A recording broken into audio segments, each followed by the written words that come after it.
Now more than ever, pricing is important. Understanding the right price is the first step, but then understanding how to apply that price to maximize your sales is a really important part. If you don't have a plan or a process for your fuel pricing, then you really need to get one. Hi, I'm Mick Jarvie from the Pricing Project. Right now, I'd like to give you a little snippet of pricing theory, and I'd also like to take you through how you can use digital pricing channels like EzySt to help build your sales volume, particularly during this difficult period.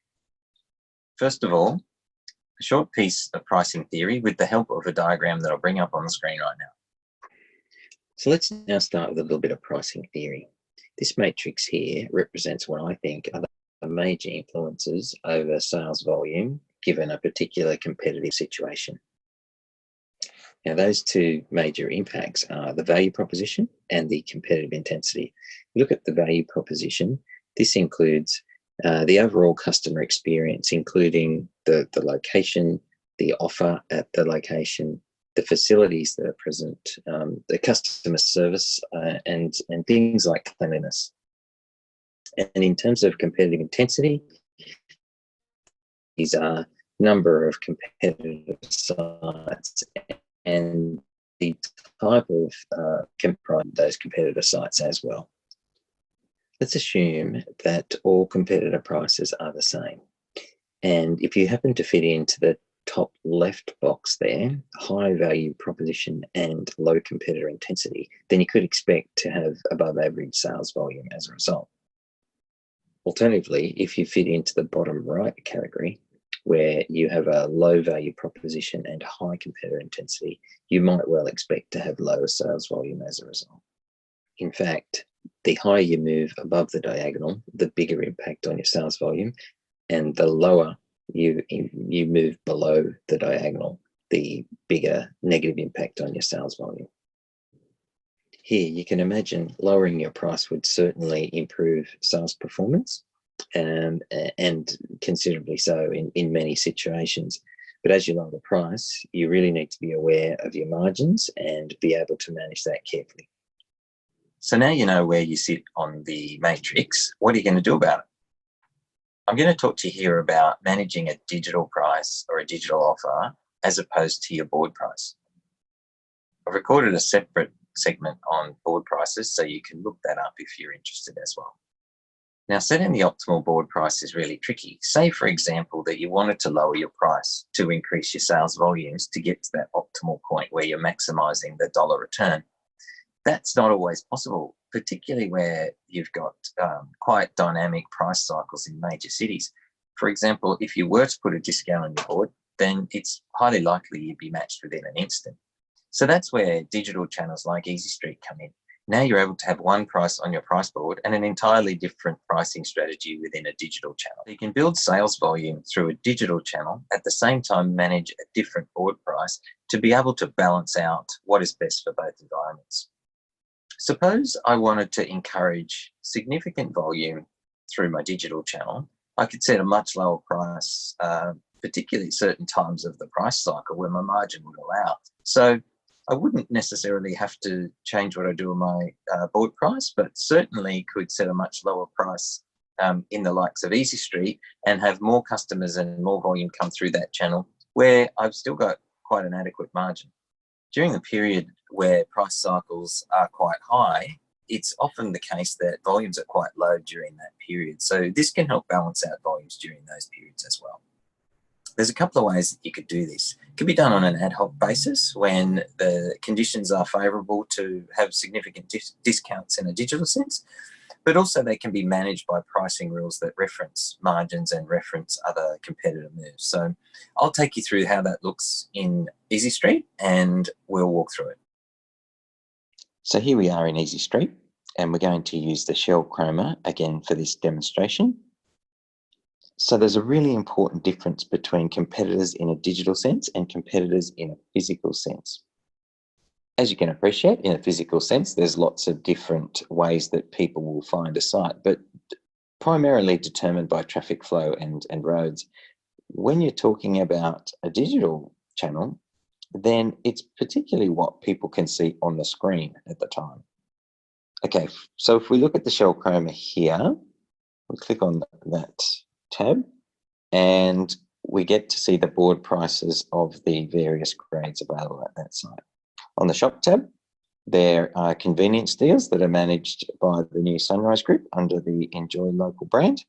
Now, what we're going to do now is have a look at creating a digital offer or a digital price in EzySt and see how it will appear after that. There are two types of fuel offers which can be deployed at a particular site within EzySt. The first is a fixed discount applied to the current board price. And the second is a dynamic price that's calculated based on a pricing rule that's set within the system. We call this a universal pricing rule, and then an offer can be created that references that universal pricing rule. We'll take a look at a universal pricing rule and how we would use that in creating a dynamic offer for this site.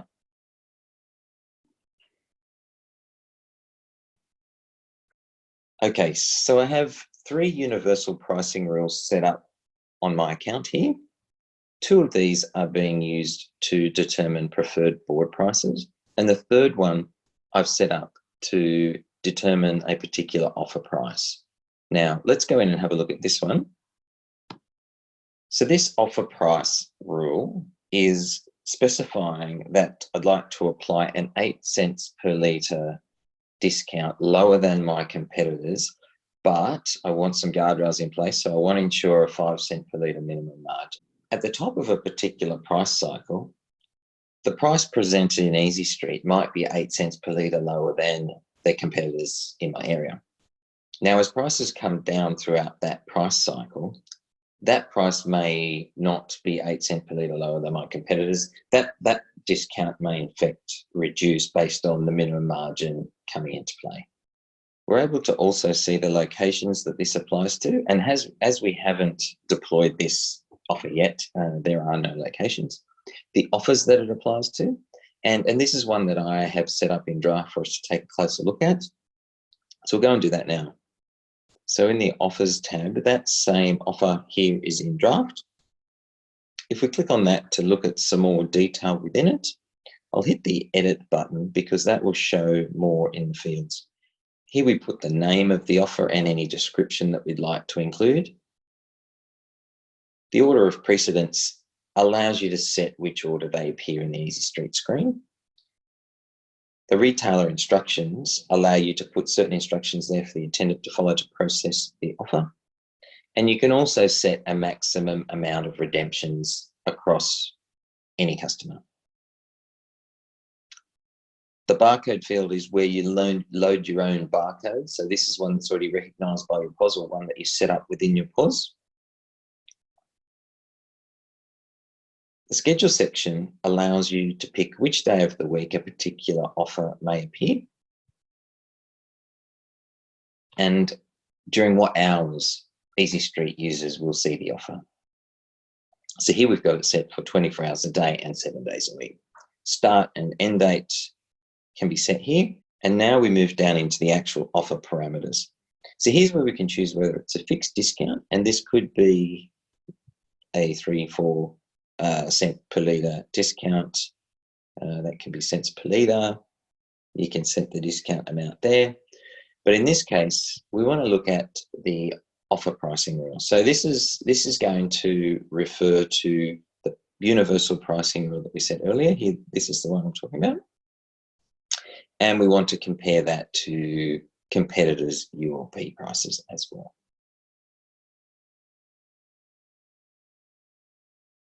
The customer box here is more text that the customer will see within the offer on EzySt, but also this segment that it will appear to. Now, this is a really powerful part of EzySt. You're able to choose which customers see which offers.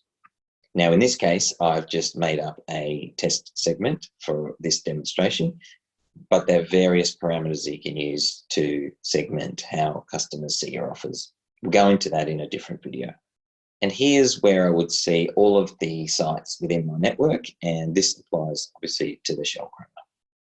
Okay, so if I'm happy with all of these information, I can save that.